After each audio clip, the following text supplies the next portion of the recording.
On a bustling weekend afternoon, Dick's Sporting Goods at NorthPark Center in Dallas glowed under bright white lights, reflecting off the neatly stacked rows of sneakers.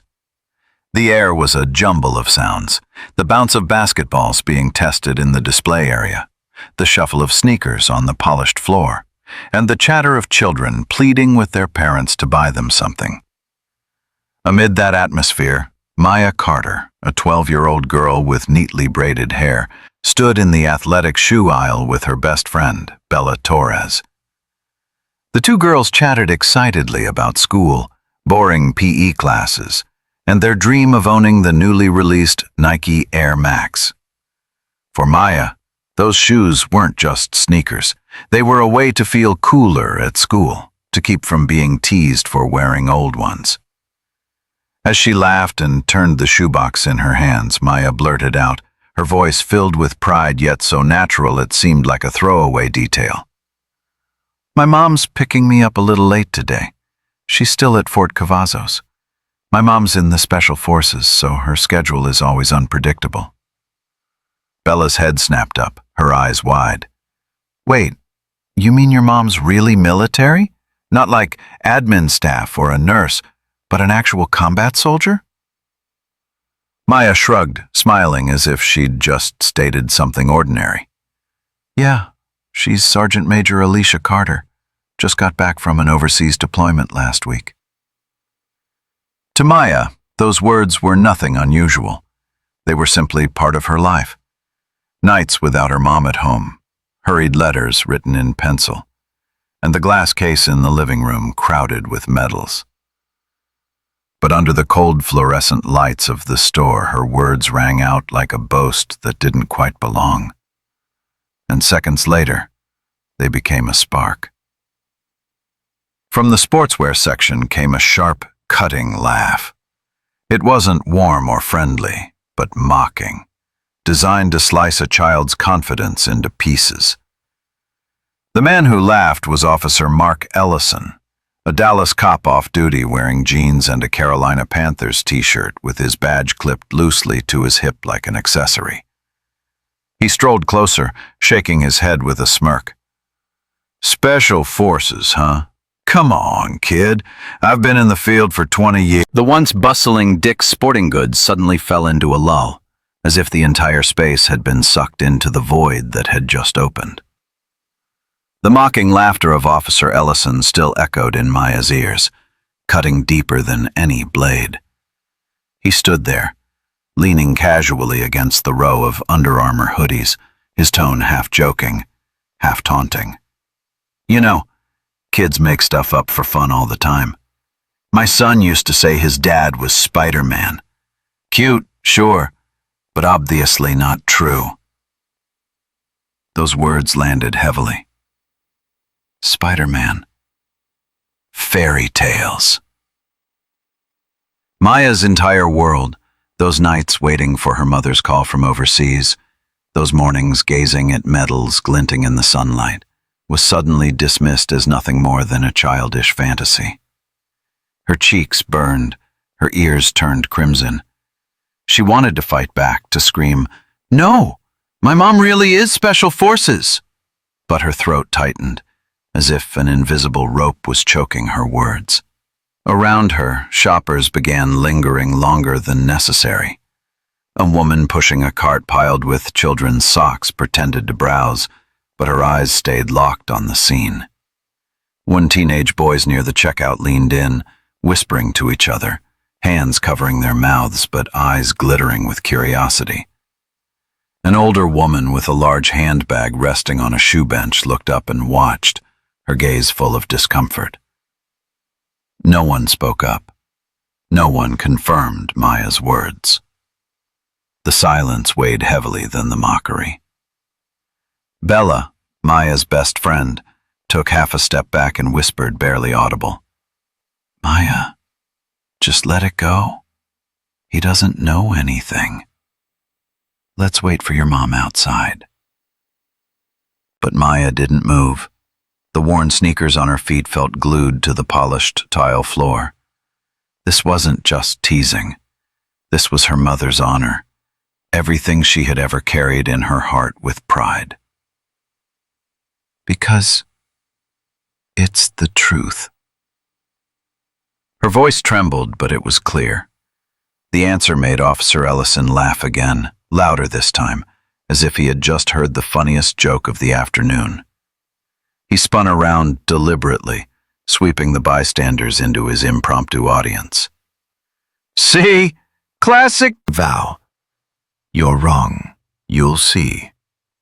Her quiet words rang out like a spark, heralding the next climax, when the truth would step through the sliding glass doors and change everything. Dick's Sporting Goods, once just a place for trying on shoes and buying socks, had suddenly turned into an invisible stage, where every eye was fixed on a 12-year-old girl with tear-streaked eyes.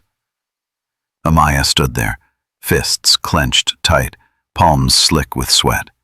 Her whole body was strung taut, like a violin string about to snap.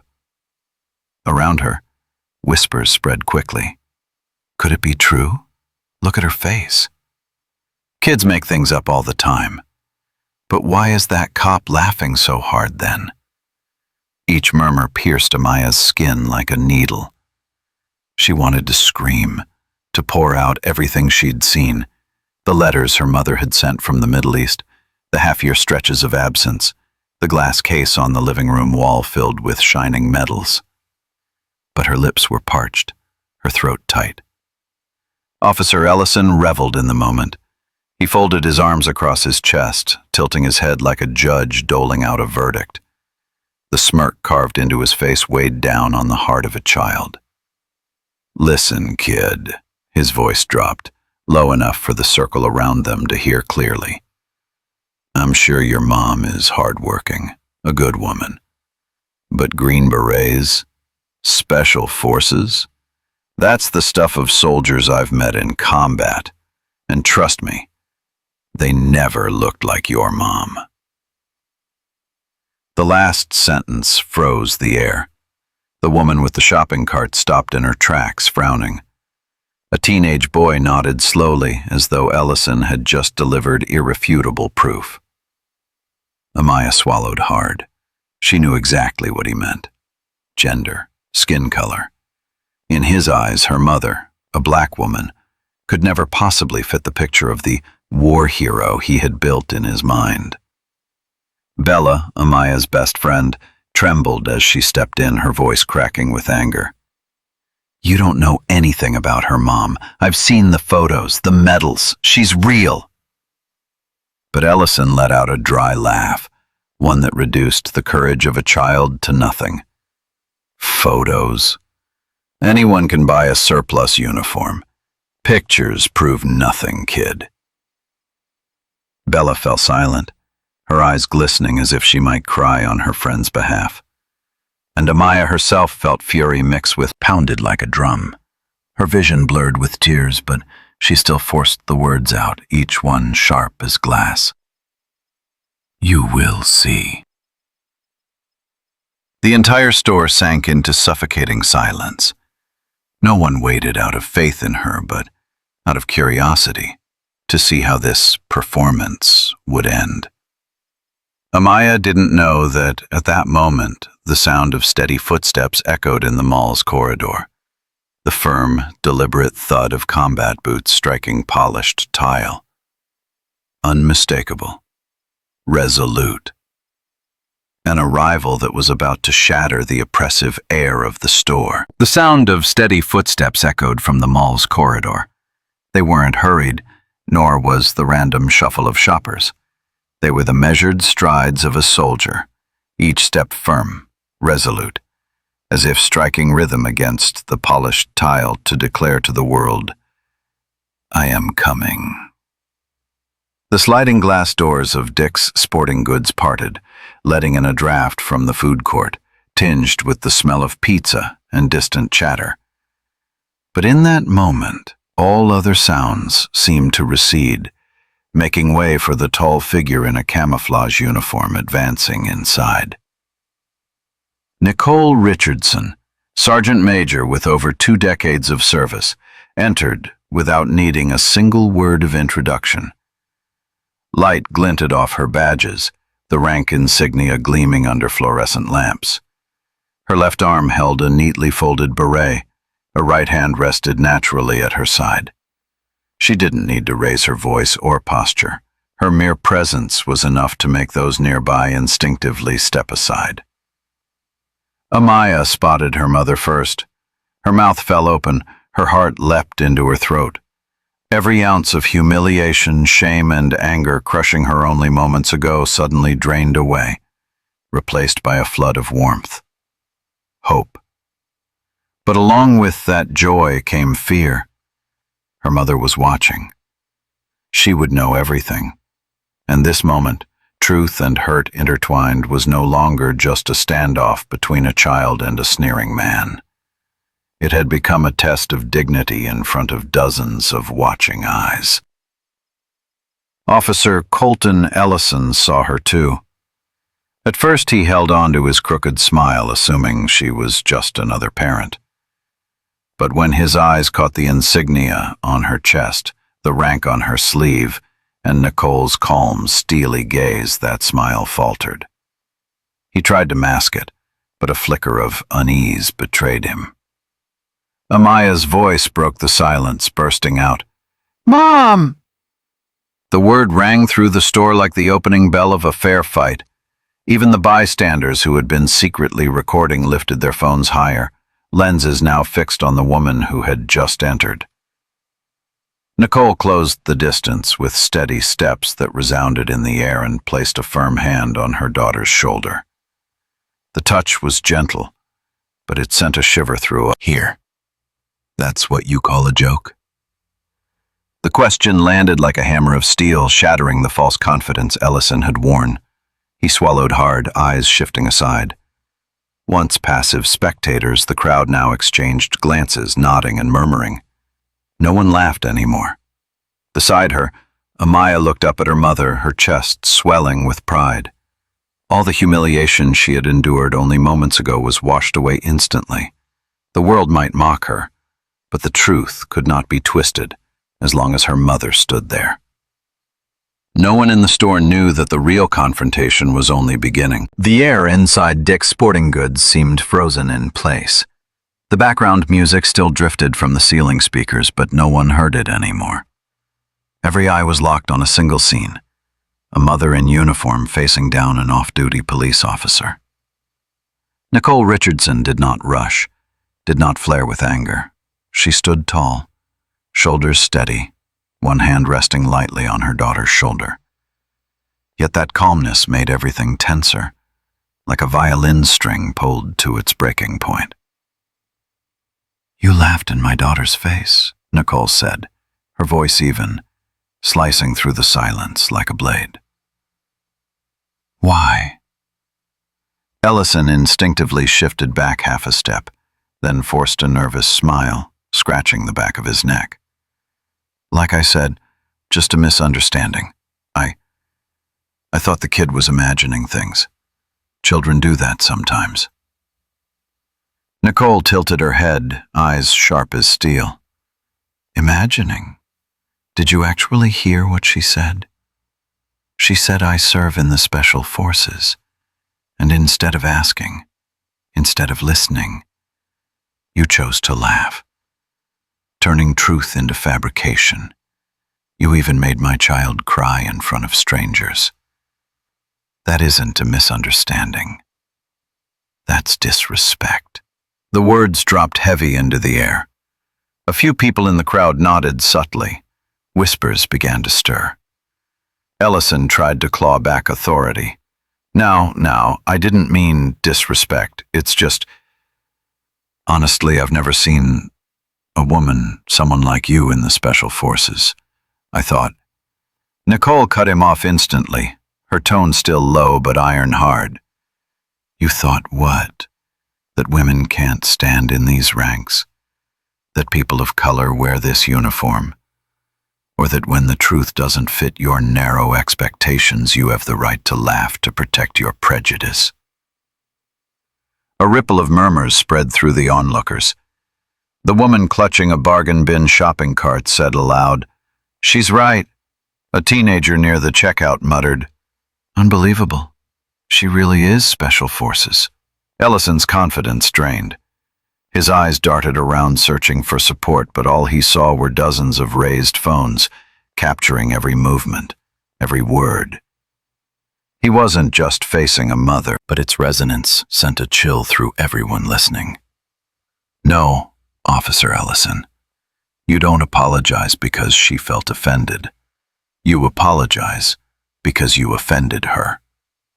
A quiet wave of, "Oh," spread through the store. No one shouted, but everyone knew she had just delivered the decisive blow. Amaya looked at her friend Kaylin. Both girls held their breath. Amaya felt she had won for the first time during the confrontation, not by defending herself, but because her mother had turned truth into a weapon no one could deny. The crowd was no longer just spectators. They were witnesses.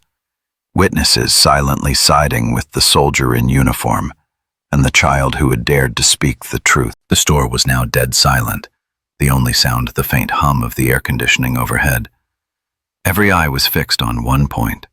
Ellison, the man who had once laughed with arrogance, now stood frozen, shoulders stiff, his face flushed as if under a harsh spotlight.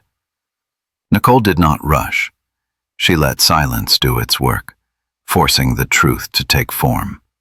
Just minutes earlier, Ellison had held the upper hand, an officer, an adult, a man boasting 20 years of experience. Now he was nothing more than a trim figure before the composure of a soldier and the undeniable weight of truth. "You made this child cry," Nicole said, her hand resting on Amaya's shoulder, her voice low but ringing like a bell in everyone's chest. "You made her feel small just for being proud of her mother. And now, you think you can walk away with nothing more than an 'I'm sorry if she felt offended.'" Ellison swallowed hard. Sweat gathered on his temple. He looked around, but the crowd, the shoppers, the parents, the students, the silent, watchful eyes had become an unspoken jury. A woman's voice rose from the yoga pants aisle.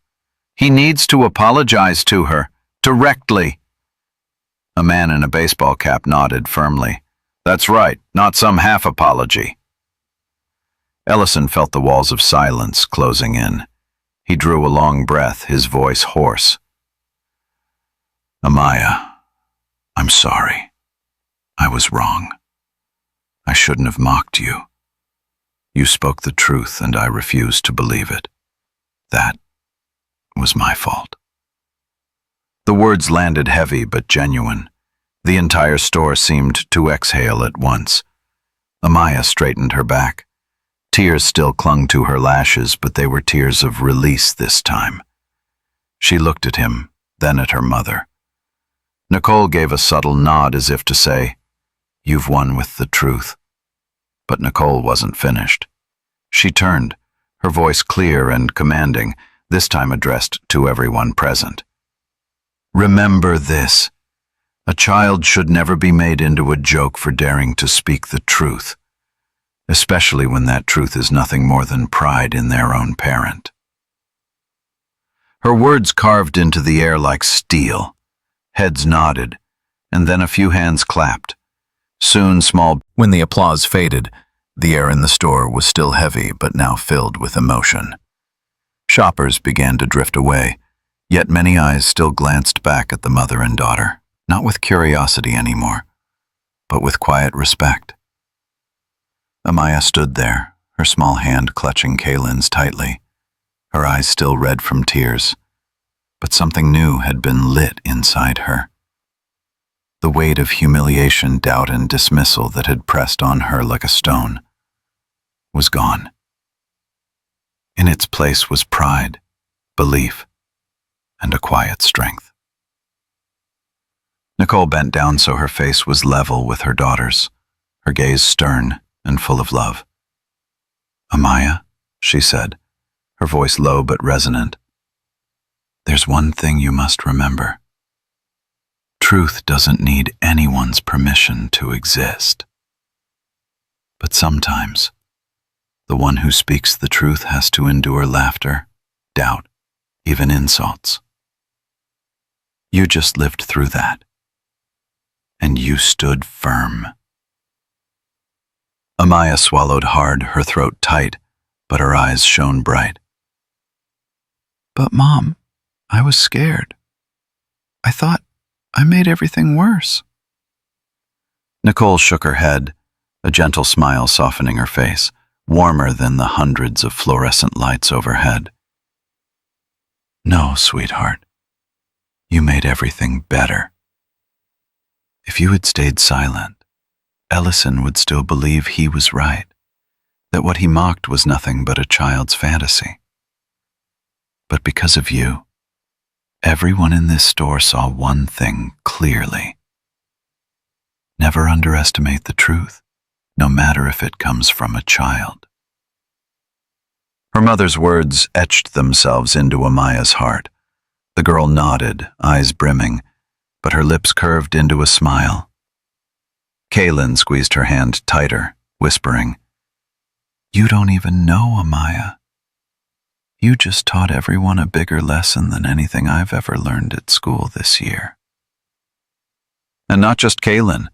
A middle-aged man stepped forward, still holding his worn baseball cap. His voice was hoarse but sincere. "Thank you, ma'am. And thank you, young lady. I have a daughter. Tonight, I'll tell her that there was a girl who stood up for the truth, even when adults didn't believe her." What it means to carry pride, and what it means to be brave.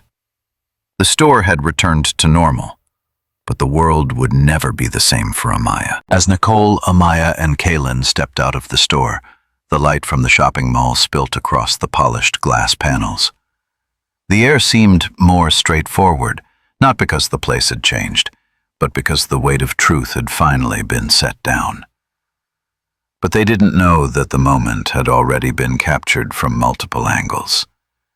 The phones that had first been raised out of curiosity became witnesses to a powerful lesson. A group of teenagers near the checkout counter whispered, "Did you see that? She really is Special Forces.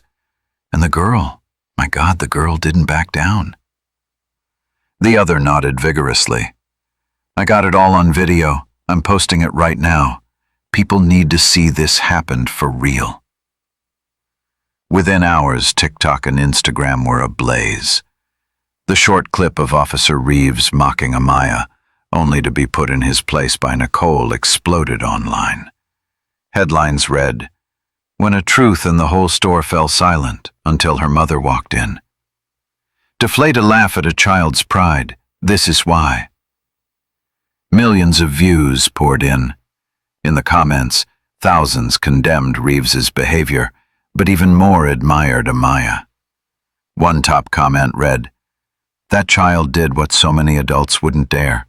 She stood up, defended the truth, even when she was being laughed at." Amaya had no idea. That evening, as she sat by her bedroom window, staring at the quiet street, her story was already spreading across America. From military Facebook groups to local news outlets, everyone was talking about the 12-year-old girl who refused to let the truth be silenced. Nicole, never one for fanfare, only smiled when a fellow soldier texted her a news link. "They're calling you a hero, Mom," Amaya whispered, her eyes shining. Nicole shook her head. "No, Amaya, the hero today is you." What was surprising was what followed. Parents everywhere began sharing their own stories when their children had spoken the truth but were dismissed by adults. Slowly, Amaya's story became a reminder. Listen to children.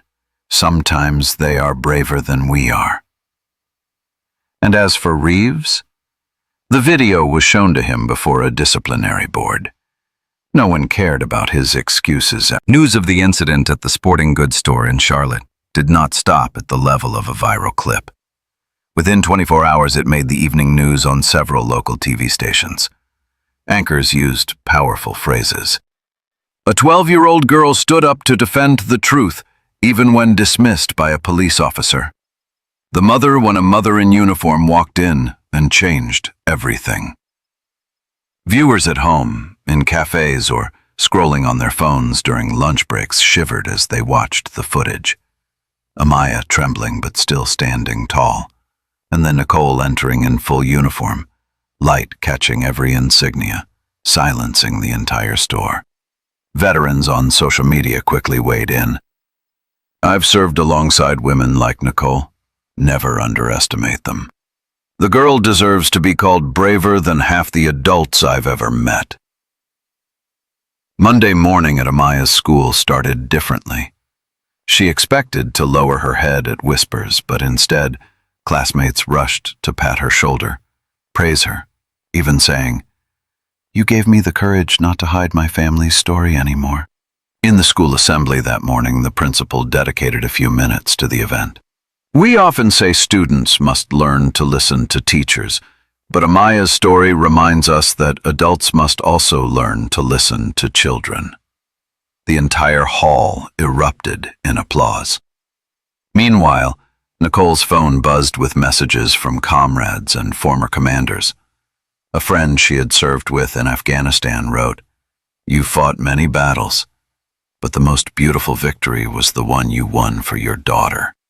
What touched Nicole most, however, was later that evening when Amaya sat beside her, squeezed her hand tightly and whispered, "Mom, today I realized I don't just have a hero as my mother.